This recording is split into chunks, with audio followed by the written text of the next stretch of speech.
चकवाल में मुसाफिर बस खाई में गिर गई, 5 अफराद जाँ बहक और 40 से ज्यादा जख्मी। बदकिस्मत बस कराची से सवात जा रही थी।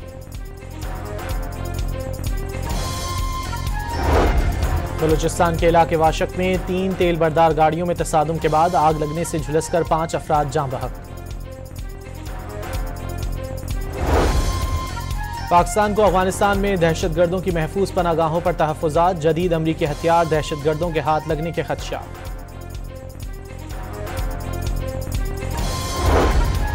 वज़ीर आज़म का वफाकी काबीना के नए अरकान के एजाज़ में नाश्ता, नए वज़रा का इंतखाब काबिलियत पर हुआ, कारकर्दगी का खुद जायजा लूंगा, वज़ीर आज़म की गुफ्तगू।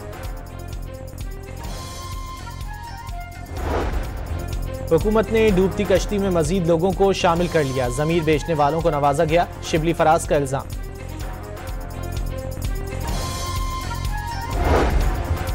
फवाद चौधरी का रिलीज बानी मुहिम शुरू करने का ऐलान, तहरीक के जरिए बानी पीटीआई की रिहाई मुमकिन करार दे दी।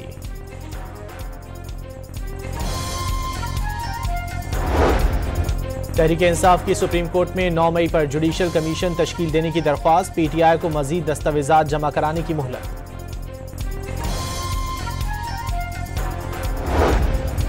कराची के इलाके बोर्ड बेसन में शहरी पर तशद्दुद करने वाले 2 मुल्जिमान को पुलिस ने पकड़ लिया, कब्जे से 4 जदीद हथियार बरामद। दोनों मरकजी मुल्जिम शाहजैन मरी के गार्ड हैं।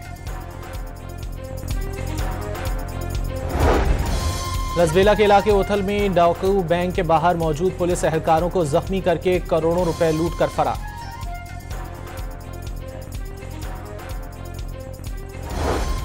कराची एंटी नार्कोटिक्स कोर्ट ने मुस्तफ़ा आमिर का नाम मुनशियात केस से खारिज कर दिया, 31 जनवरी को मुकदमा दर्ज हुआ था।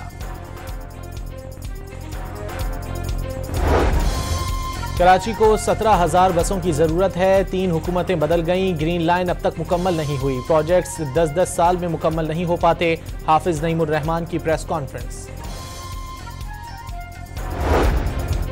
रमजानुल मुबारक का चांद देखने के लिए मरकजी रुयत हिलाल कमेटी का इजलास आज पेशावर में शाम 6:30 बजे होगा।